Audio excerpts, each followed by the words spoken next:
colonial motives were not, however, strictly commercial. The Spanish at first viewed the Philippines as a stepping stone to the riches of the East Indies, but even after the Portuguese and Dutch had foreclosed that possibility, the Spanish still maintained their presence in the archipelago.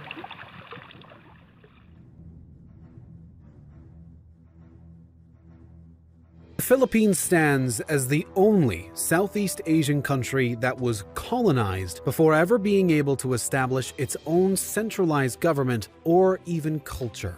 Throughout the archipelago's early history, migrants had come from the regions of Indonesia, China, and the surrounding area. At the end of the 14th century, Islam began to be introduced into the islands as Arabian traders such as Karim al-Maktoum arrived and spread their faith fairly rapidly. Two sultanates were established by the end of the 16th century, but the religion's momentum faced a new challenge when Spanish colonists brought Christianity along with them. The Spaniards initially thought of the Philippines as simply a stopping point along their path to the East Indies, known then as the Spice Islands. The Dutch and Portuguese, however, quickly put an end to Spain's East India dreams, which caused the Europeans to reconsider their purpose in the Philippines. Ferdinand Magellan is known to be the first Spanish explorer to lead an expedition into the islands. Anchoring at Cebu in March of 1521, Magellan promptly claimed these islands for Spain, creating fast, friendly ties with the locals and already beginning attempts to spread the Catholic faith in the new colony. Most notably, Magellan had befriended the Raja of Cebu, Raja Humabon, who would later be baptized into the Catholic faith along with his wife. Raja Humabon then sent out an order to all the surrounding chiefs to provide supplies for the Spaniards and collectively convert to Christianity. Shockingly, all but one of the chiefs agreed to obey the order, but the two chiefs of the Mactan Island were at odds over the situation. Datu Lapu Lapu was in complete opposition to the Spaniards, but Datu Zula was very openly wishing to cooperate. To settle the ordeal, Raja Humabon suggested to Magellan that he go directly to Mactan and force Lapu Lapu into submission himself. Magellan happily complied, seeing the opportunity as beneficial for himself and his bond with the Raja. Unfortunately, Magellan's initial peaceful attempt to convince the chief to comply with the order was met with confident threats of battle. When the conflict broke out the following morning, the Spaniards and their local support were fairly easily overpowered, and Magellan himself was beaten down and killed during the intense scuffle. Seeing that their captain had been defeated and under heavy assault, the invading forces eventually retreated and returned to Cebu. When multiple soldiers from the Battle of Mactan were poisoned at a feast hosted by Raja Humabon himself, the new Spanish commander, Juan Sebastián Elcano, ordered the immediate return to Spain, where they arrived home in 1522. Multiple Spanish expeditions followed before King Philip II sent Miguel López de Legazpi back to Cebu in 1565 to re-establish a permanent Spanish colony. By this point, Legazpi had to push the Portuguese out of the archipelago, which he was able to do successfully with his 5 ships and roughly 700 men. The new colonizers then established the city of Manila in 1571, which would serve as the capital for the Spanish East Indies. By the end of the 16th century, the Spaniards had seized most of the lowland and coastal regions and continued to convert vast numbers of the locals to Christianity. Some, however, such as the Muslims of Sulu, were unwilling to give up their faith and became known as the Moros by the Spanish. In 1578, the Castilian War broke out between the Spaniards and Moros from Brunei over authority in the archipelago. The Spanish colonizers and their local Christian convert allies first left for Brunei after making a deal with Pangeran Seri Lila, whose brother had seized his throne, leading to an offer that would give Spain Brunei if Pangeran Seri Lila would become sultan again. The Spanish then invaded the capital, Kota Batu, alongside 1,500 Filipinos and 300 Borneans on April 16, 1578. After only 72 days, though, the Spanish were forced to withdraw after losing a large number of their men to dysentery and cholera. They eventually retreated to Manila on June 26th and Pangeran Seri Lila died, likely by an illness contracted from the Spaniards only a few months later, and never regained his throne. Although the Muslims had more or less won this time, the two sides would wage continuous war on each other over the next centuries, as the Spaniards worked to expand their colonization elsewhere in addition to spreading their faith along with them. While Spain was able to extend its colonial reach, the actual state of the Philippine colony under their rule was demoralizing. Particularly, the economy of the archipelago was so bad that at one point the colony became nearly bankrupt due to the constant war with the Moros, the Dutch from the west, and the Japanese Wako pirates who came from the north. Furthermore, the 7 Years' War with the British kicked off a new set of challenges. The war was originally just a struggle between Britain and France, but on January 4th, 1762, the Brits declared war on the Spanish, which led to the British East India Company, accompanied by British Army troops, invading Manila and laying siege to the Spanish East Indies capital city. On October 4th, the Brits officially captured Manila, and the occupation would last until the spring of 1764, when peace negotiations finally brought the war to an end, and the Spaniards' authority was once again acknowledged. Although Spain now had control of the Philippines in full as before, the time under British occupation had revealed the true loyalty of many Binondo Chinese who lived in the region and had chosen to side with the Brits in response to the discrimination they had faced from their colonial authority. The Spaniards additionally began to notice the flaws in their economic system in the archipelago and started to roll out reforms that drastically changed the trading system they had previously controlled. Initially, the galleon trade, which was essentially a Spanish government monopoly, was ended in 1815 and replaced by a tariff-free trade between Spain and the Philippines under the Royal Company of the Philippines until 1834. At that point, after Spain's other colonies over in Latin America had gained independence and greatly impacted the economic and trade situation for the Spanish, the Royal Company of the Philippines was done away with, and free trade was finally established for the archipelago. Manila alone was a great asset for Philippine trade thanks to its fantastic harbor, and more ports across the islands began to open for trade with Europe, Asia, and North America as well. Sugar, tobacco, and hemp became prominent exports from the archipelago as trade began to boom by the end of the 19th century. Finally, in 1863, public education became a priority, although the education was still poor and completely under the control of the church. Not even 30% of the students could read or write Spanish at all, and even less spoke the language correctly despite the system being created by the Spanish colonizers. Many of the wealthy children were sent to Europe for schooling instead. While gaining their education overseas, some Filipino students began to develop a yearning for reform and growing nationalism, which eventually led to something known as the propaganda movement. One of the more relevant members of this movement, José Rizal, wrote 2 political novels that became wildly popular in the Philippine Islands. Those novels were named Touch Me Not and The Reign of Greed. Rizal finished his education and returned to the archipelago in 1892 and ever so subtly gathered a group of like-minded reformists known as the Philippine League, though no plans were made to take action.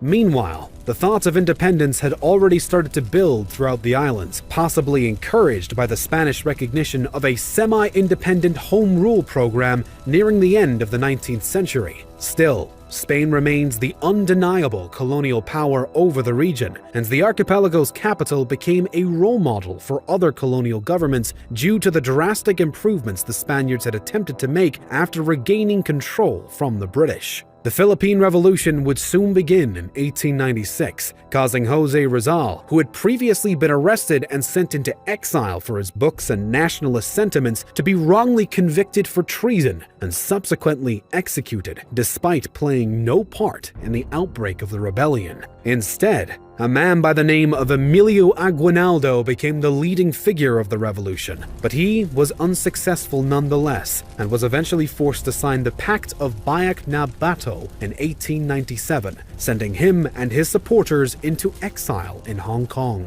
One of the rebels, General Francisco Macabulos, refused to leave though, and instead went as far as establishing a new interim revolutionary government called the Central Executive Committee. This development meant that the conflict between Spain and the nationalists was not yet over, and contrarily, began to spread throughout the entirety of the colony. Spain did manage to maintain control over their possessions, but matters even so would go on to become even more complicated. War between the United States and Spain erupted in 1898, and after the American government became concerned about the citizens of Cuba during their ongoing fight for independence, they consequently sent the USS Maine to the Havana harbor, where it was blown up and completely destroyed. The US blamed Spain, prompting the two major powers to clash directly, bringing America into the Philippines and launching a new era of occupation for the local Filipinos, whilst putting an end to Spain's long overstayed welcome in the archipelago. Of the Philippines' current urban problems can be traced back to actions taken by the colonizers of the country, first by the Spain, then by the US. The three major actions that the Spaniards instituted during their rule is the Manila Galleon trade. 500 years ago, Friar Andres Urdaneta discovered a sea current, making it possible to cross the Pacific Ocean from west to east for the first time in history. That's how the Manila Galleon trade route was born. Spanish ships from Acapulco and Mexico arriving in Manila connected Asia, America, and Europe for the first time in a single commercial route. The majority of goods coming from the Philippines headed to Mexico and Europe came from China. They included silk, porcelain, furniture, fans, screens, landscape paintings, and much more. Chinese silk and porcelain became luxury goods in the houses of the richest Spanish, Mexican, and European families. In return, Spaniards brought silver to China, which was very scarce there, to mint the coins of the Ming Empire. They also brought spices from the Americas, which even today continue to be a part of many Chinese dishes. 110 ships crossed the Pacific Ocean during 250 years, resisting long voyages, storms, and pirate attacks. Thanks to China, the Spanish dollar became the first global currency. And for the first time in history, not only were goods transported in a completely peaceful manner, but so were ideas, technology, science, and art. Today, few people know that China and Spain contributed to the beginning of globalization. 500 years later, they can continue this journey together.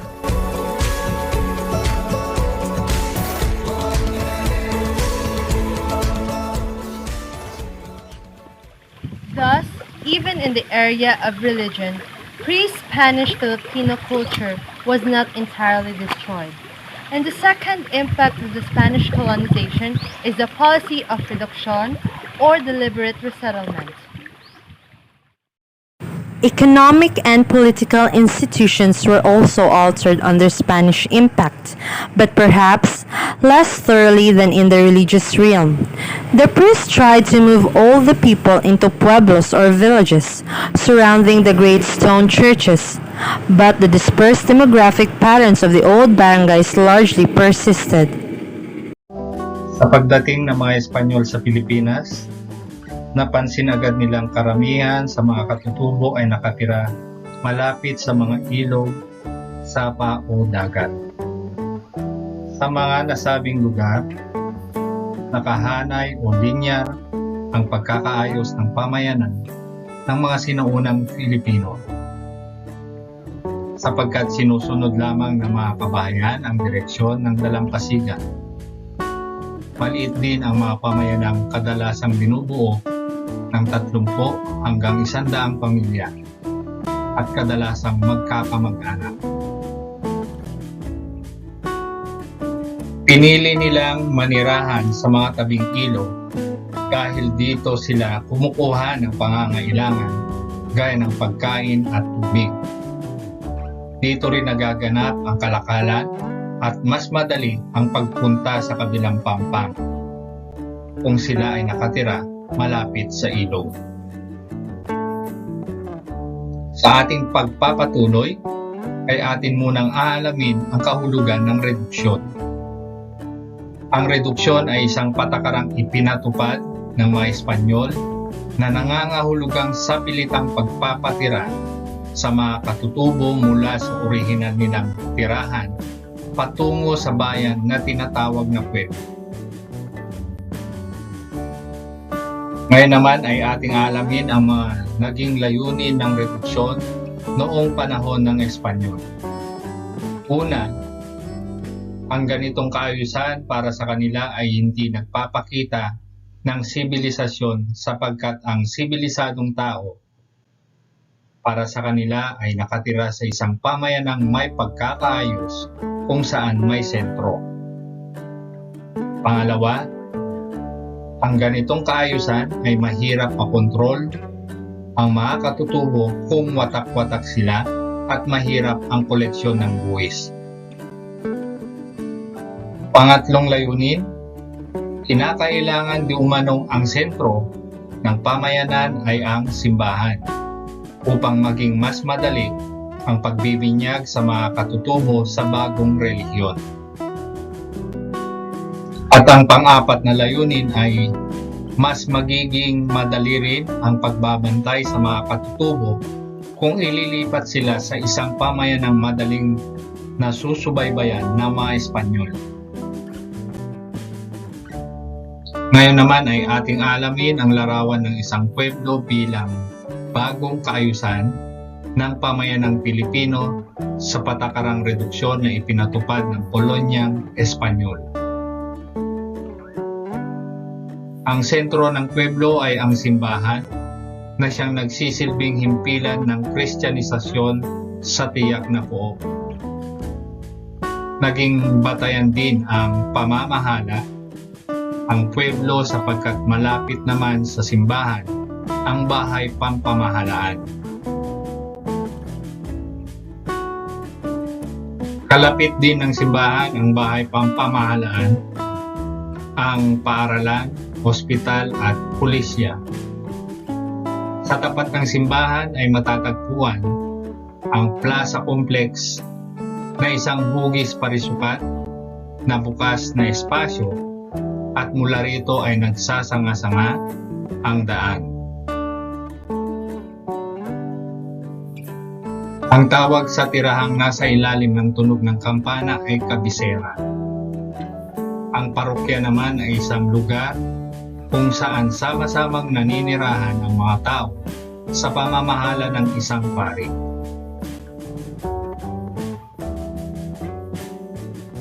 Ang paninirahan sa pueblo ay batay sa pilosopiyang bajo el son de la campana o sa ilalim ng tunog ng kampana. Lahat ng naninirahan sa pueblo na naaabot ng tunog ng kampana ay dapat maging Kristiyano, sumunod sa mga aral ng simbahan at sa mga patakarang kolonyal. Ang sentro ng pamayanan ay napaliligiran ng mga bahay ng mga Espanyol. Susunod naman ang mga bahay ng mga prinsipalya o mga hasyenderos, mga profesional at mga dating pinunong katutubo na ngayon ay bahagi ng pagpapatupad ng patakarang kolonyal. Ang hanay ng tirahan ng mga prinsipalya ay sinundan ng tirahan ng mga karaniwang katutubo. Ang hanay ng mga bahay na ito ay papalayo sa sentro. Sa mas madaling sabi, nakaayos ang panahanan ng ayon sa antas ng pamumuhay sa lipunan.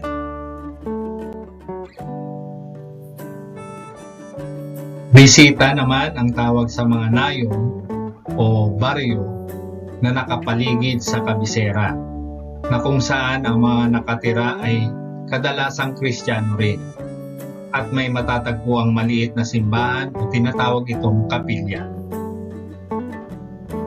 Tinawag itong bisita dahil ang mga praile ay bumibisita lamang sa kapilya para sa misa. Ang mga lugar na malayo sa pueblo ay ginawang sitio at ang lalong malalayong lugar ay tinatawag na rancheria. Kung susuriin ang anyo ng pagkakabuo ng bagong pamayanan, ay nagpapahiwatig sa intensidad ng kapangyarihan. Kung ikaw ay naninirahan malapit sa plaza, ito ay nangangahulugan na malaki ang iyong kapangyarihang politikal at ang iyong bahay ay karaniwang gawa sa bato. Kung ikaw naman ay malayo sa plaza, maliit o wala kang kapangyarihang politikal. Kung gayon, malinaw na ipinatupad ang patakarang reduksyon upang mas magiging madali ang mga sumusunod. Pagpapatupad ng mga batas sa mga katutubo. Pangalawa, pagpapalaganap ng Kristyanismo. Pangatlo, pangongolekta ng buwis. Pang-apat, pagbabantay sa mga katutubo. At ang panghuli, madali ang paghuli sa mga lumabag sa mga batas. Gayunpaman, nagdulot ito ng negatibong epekto sa mga katutubo. Katulad ng nalayo sila sa kanilang pinagkukunan ng kabuhayan at nawalay sa mga kamag-anakan.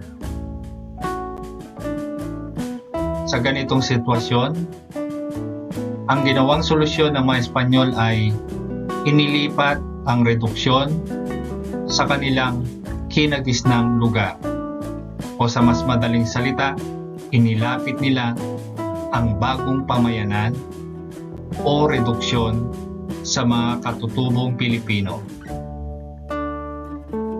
Napilitan din silang magbayad ng buwis at sumunod sa patakarang Espanyol dahil ang paninirahan sa pueblo ay kaakibat ng pagtanggap sa pamamahala ng mga Espanyol sa Pilipinas.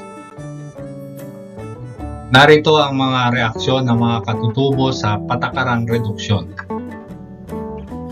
Para sa mga ayaw manirahan sa pueblo, pinabuti nilang manirahan sa mga kabundukan upang doon mamuhay ng malaya sapagkat hindi sila nagbabayad ng buwis, hindi sumailalim sa Kristyanisasyon, at hindi sumunod sa patakarang Espanyol. Kung kaya't ang mga Espanyol ay tinawag silang mga tulisanes o mga taong labas. Bago natin tatapusin ang videong ito ay akin munang ipapakita ang ating susunod na video na inyong aabangan. Ito ay isa pa sa paraan sa pagsasailalim sa Pilipinas ng kolonyang Espanyol, ang tributo.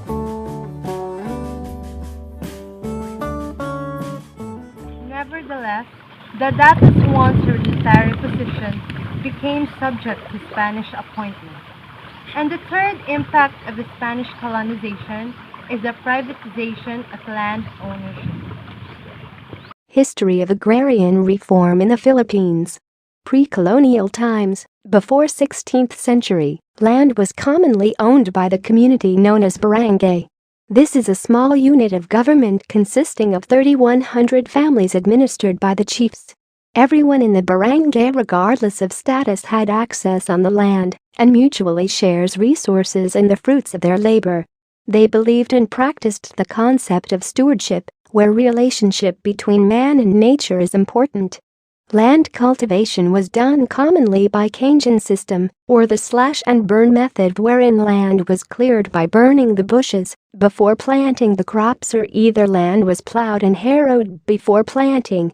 Moragta's code seems to be the only recorded transaction of land sale during this time. This tells us about the selling of the Panay Island by the natives to the 10 Bornean datus in exchange of a golden silicate and a long gold necklace. Spanish era.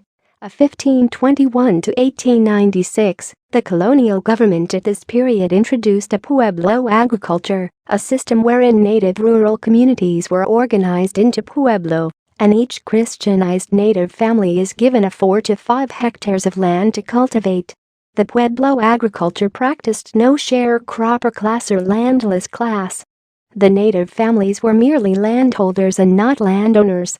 By law, the land assigned to them was the property of the Spanish king, where they pay their colonial tributes to the Spanish authorities in the form of agricultural products they produced. Through the laws of the Indies, the Spanish crown awarded vast tracts of land to with friar lands for the religious orders, frepatamientos for lands granted to the Spanish military as a reward for their service, and encomienda large tracts of land given to Spaniards, encomiendero, to manage and have the right to receive tributes from the natives tilling it. Natives within these areas became mere tillers working for a share of crops. They did not even have any rights to the land. Abusive encomienderos collected more tributes that became the land rentals from the natives living in the area.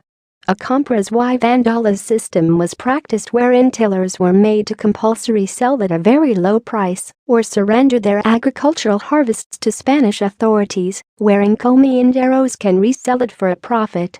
People of the encomiendas were also required to render personal services on public and religious work, and as a household help to the encomienderos. The Spanish crown made a law in 1865 ordering landholders to register their landholdings. Only those who were aware of these decrees benefited. Ancestral lands were claimed and registered in other people's names, Spanish officials or local chieftains. As a result, many peasant families were driven out from the lands they have been cultivating for centuries or were forced to become tillers. As more tillers were abused, exploited and deprived of their rights, the revolution of peasants and farmers in 1896 articulated their aspirations for agrarian reform and for a just society. Women also fought for freedom and played an important role in the planning and implementing the activities of the revolutionary movements. The revolutionary government confiscated the large landed estates, especially the friar lands, and declared these as properties of the government. Manila's prosperity, as brought by the galleon trade, contributed to rapid urbanization. Its expanded population stimulated agricultural production and industry around its areas.